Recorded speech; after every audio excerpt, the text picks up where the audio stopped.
Сәлем достар, арнама қош келдіңіз. Қажылықтың 4-ші, 5-ші, 6-ші күндері.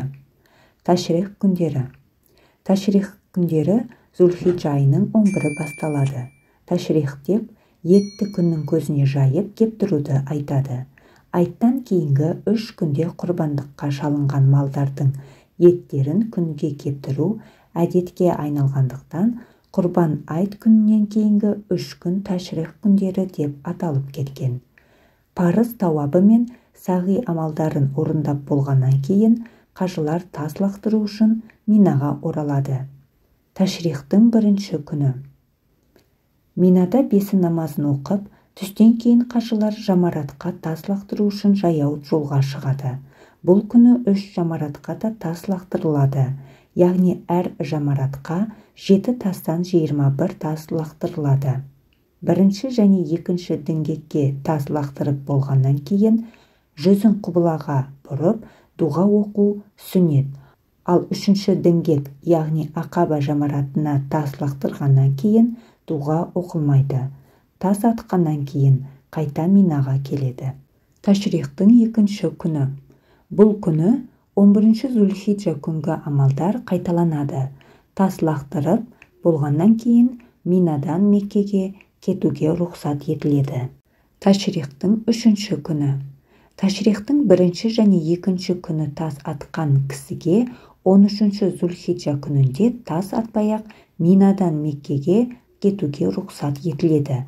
Бұл жайында Алла Тағала белгіленген ташрих күндері Минада болғандарыңда Алланы еске алыңдар.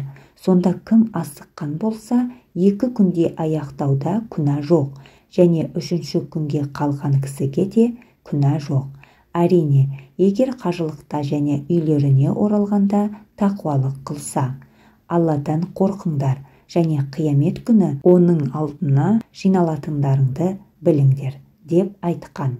Әл-Бақара сүресі 203-ші аят.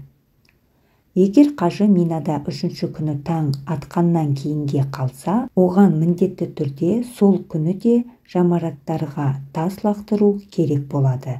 Бұл күнгі тас лақтыратын уақыт түс ауғаннан күн батқанға дейін созылады. Қоштасу тауабы. Қоштасу тауабы қажылықтың ең соңғы амалы. Бұл Мекке және Қағбамен қоштасу болғандықтан қоштасу тауабы деп аталады.